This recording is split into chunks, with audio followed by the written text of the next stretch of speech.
Good morning, y'all.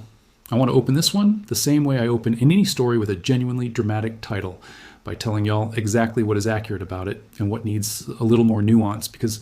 I think the real story here is actually more remarkable than the headline alone suggests. This is the story of the July 2025 Kamchatka earthquake, a magnitude 8.8 monster that ranks among the 6 largest earthquakes ever recorded by modern instruments, and I want to walk y'all through exactly how it happened. Why calling it something nobody saw coming is only partly true. How its tsunami actually behaved once it hit open water, and why NASA scientists studying it just this year discovered something that is genuinely reshaping how we think about how tsunamis move across our planet. Let's start with the correction I promised, because I think it actually makes this story better, not less exciting. This earthquake was not a bolt from the blue striking a region nobody was watching. Quite the opposite. The Kuril-Kamchatka subduction zone, the specific stretch of tectonic boundary where this earthquake occurred, is one of the most seismically active plate boundaries on the entire planet, a location where the Pacific plate dives beneath the North American plate at roughly 80 millimeters per year, among the fastest moving, most seismically productive subduction zones anywhere on Earth. And in the 10 days immediately before the main event, this exact region had already produced a sequence of more than 50 earthquakes of magnitude 5.0 or greater, including a magnitude 7.4 earthquake on July 20th and 3 separate magnitude 6.6 events. Seismologists were already watching this sequence closely, recognizing it as a genuinely significant ongoing seismic swarm in a region with a well-documented history of producing giant earthquakes. What nobody could tell you, because no scientist on Earth currently has this capability for any fault anywhere, was the exact day, hour, and final magnitude the sequence would ultimately culminate in. So let's get into what actually happened on July 29th, 2025. At 23:24:52 UTC, which was 11:24 in the morning, local time on July 30th in Kamchatka, a magnitude 8.8 earthquake ruptured offshore of the peninsula at a depth of roughly 20.7 kilometers, centered about 74 miles east-southeast of the city of Petropavlovsk-Kamchatsky, home to roughly 180,000 people. I want y'all to understand exactly how significant this magnitude actually is, because 8.8 does not sound dramatically different from 8.0 in casual conversation. But the earthquake magnitude scale is logarithmic, meaning every whole number increase represents roughly 32 times more energy released. This earthquake, tied for the 6th strongest ever recorded by modern seismic instruments, tied with the 2010 earthquake in Biobío, Chile, and the 1906 earthquake in Esmeraldas, Ecuador, and it stood as the most powerful seismic event anywhere on the planet since the catastrophic 2011 Tohoku earthquake off Japan. Detailed scientific analysis published afterward found the rupture propagated across an unusually large portion of the Kuril-Kamchatka boundary, with the released seismic moment consistent with a moment magnitude estimate ranging from 8.6 to 8.8, depending on the specific regional dataset used. I also want to touch on the historical weight this specific location carries, because it adds genuine chills to this story once you understand it. This earthquake's epicenter sits near the source area of the 1952 magnitude 9.0 Kamchatka earthquake, an event that generated a devastating Pacific-wide tsunami more than 7 decades earlier. The same stretch of ocean floor that produced one of history's most destructive tsunamis in 1952 let go again in 2025, a genuinely sobering reminder of how these subduction zones accumulate and periodically release stress across timescales spanning multiple human generations. Now, let me walk y'all through how the response actually unfolded, because this is genuinely one of the better examples of a functioning, life-saving international early warning system working exactly as designed. Just 10 minutes after the earthquake struck, the Pacific Tsunami Warning Center, a core component of the UNESCO Intergovernmental Oceanographic Commission's Coordinated Pacific Tsunami Warning and Mitigation System, issued its initial tsunami threat message for coastal regions in Russia and Japan.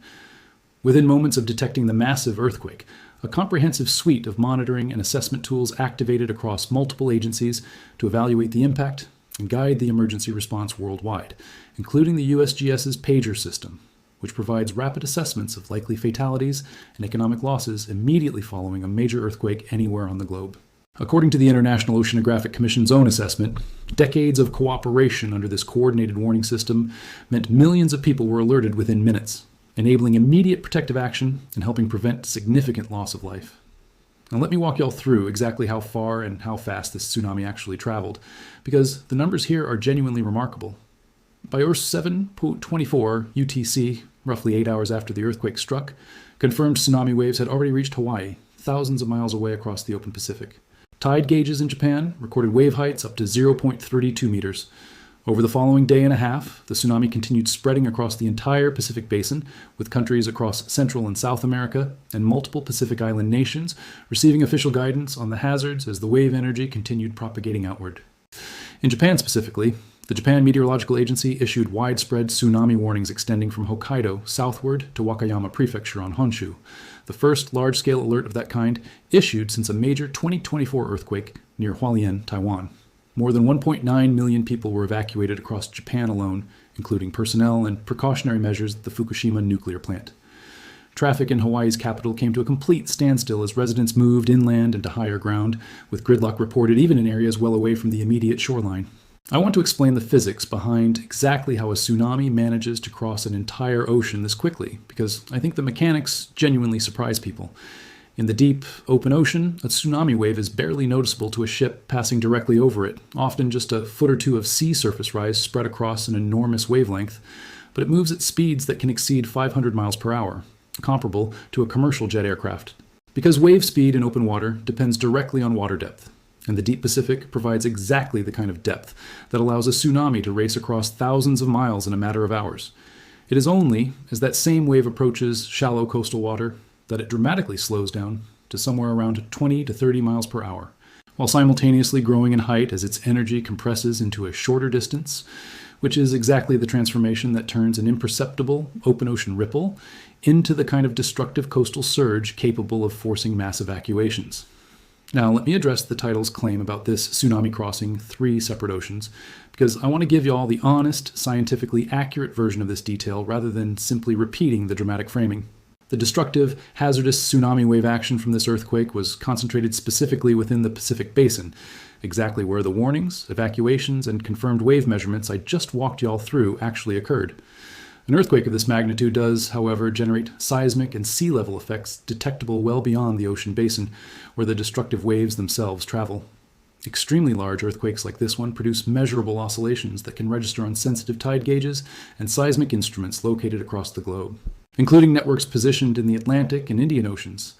as the immense energy released by the rupture propagates through both the solid Earth and the connected global ocean system. So, while I want to be precise with y'all that the genuinely hazardous, coastline-threatening tsunami stayed within the Pacific, the broader statement that an earthquake this powerful sends measurable ripples across the entire planet, detectable by scientific instruments in ocean basins well beyond where the destructive waves actually struck,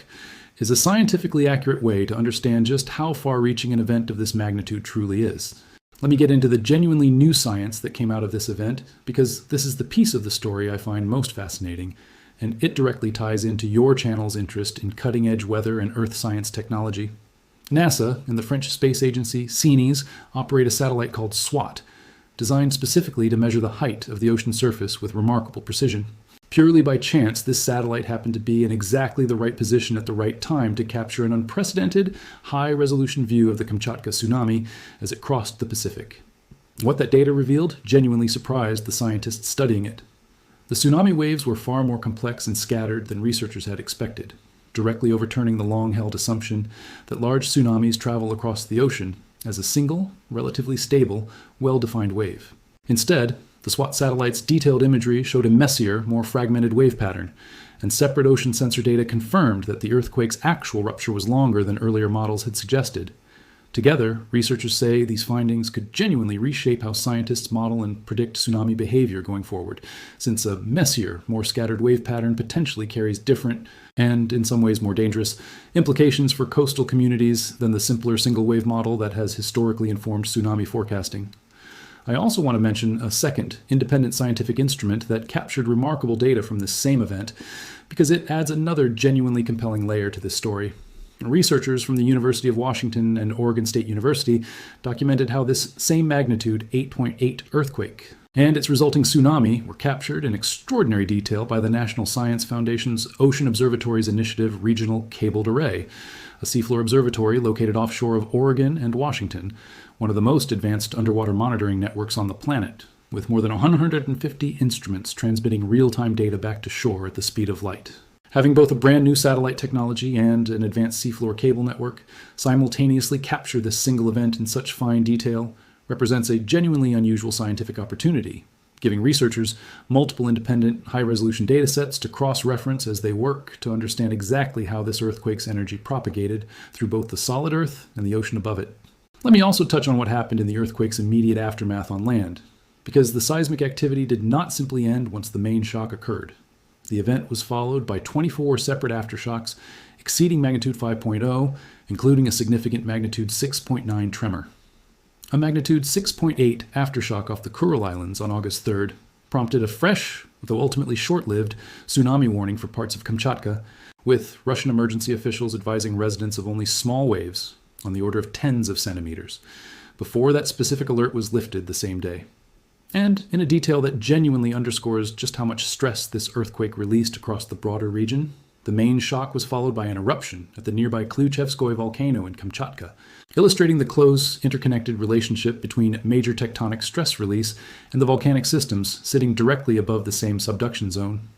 I want to spend a moment on the human impact specifically, because despite the earthquake's extraordinary magnitude, the direct casualty toll remained remarkably limited. And I think understanding why matters for appreciating just how effective this response actually was. Regional health officials in Kamchatka reported no serious injuries in the immediate aftermath, with all patients treated described as being in satisfactory condition. Given that this earthquake ranks among the 10 strongest ever recorded, that outcome reflects a combination of factors, including the region's relatively low population density directly along the coastline closest to the epicenter, building codes and infrastructure in populated areas designed with this exact kind of seismic hazard in mind, and, critically, the rapid, coordinated international tsunami warning response I described earlier, which gave coastal communities across an enormous stretch of the Pacific genuine advance notice before the most dangerous wave activity ever reached their shores. Let me bring this together and explain why I think this earthquake deserves the kind of deep, detailed breakdown I have given it this morning, beyond simply being a dramatic headline from last year. This event represents a genuine convergence of several things I care about covering on this channel. A real, historically significant natural disaster, a functioning, life-saving international early warning system operating exactly as intended, and cutting-edge satellite and ocean monitoring technology, capturing entirely new scientific insight from an event that, tragically for scientific study, but fortunately for the people living along the Pacific Rim, does not happen very often. The specific finding that large tsunamis travel in a considerably messier, more complex pattern than previously modeled is not just an academic curiosity. It has real implications for how coastal communities across the entire Pacific Rim, including the U.S. West Coast, Alaska, and Hawaii, prepare for and model the next major tsunami threat, whenever and wherever it eventually originates. So let me bring this together and tell you all what I think the honest, complete takeaway from this story actually is. The nobody saw it coming framing captures something real about earthquake science broadly. Since no scientist anywhere can predict the exact day or hour a specific fault will rupture, even in a region already flagged as carrying elevated short-term risk due to an active foreshock sequence. But this was not a surprise in the sense of striking an unwatched, unmonitored region. It was a powerful, historically significant earthquake, striking exactly the kind of seismically hazardous zone scientists have studied and respected for decades, generating a tsunami whose destructive reach stayed within the Pacific, even as the earthquake's broader seismic energy rippled measurably across the planet's connected ocean and seismic monitoring networks. And the response to it, an international warning system alerting millions of people within minutes, stands as a genuine, if underappreciated, success story in modern disaster science. If you live anywhere along the Pacific Rim, including the U.S. West Coast, Alaska, or Hawaii, this story is a useful, low-stakes reminder to know your own local tsunami evacuation route, and to take any future tsunami warning seriously and immediately, exactly the way coastal communities across the Pacific did in July of 2025. If this breakdown helped you understand both the genuine scale of this historic earthquake and the fascinating new science that came out of studying its tsunami, please subscribe to this channel and turn on notifications, because I want to keep bringing y'all these deep dives into the real science behind major natural disasters. Share this video with anybody you know living along the Pacific coastline, because understanding exactly how these warning systems work and how effective they can genuinely be is exactly the kind of information that helps people trust and act on the next alert when it eventually comes. I will keep watching for new research coming out of this event, and I will bring y'all the next piece of the story the moment there is something new to report. Stay informed, stay prepared, and I love y'all.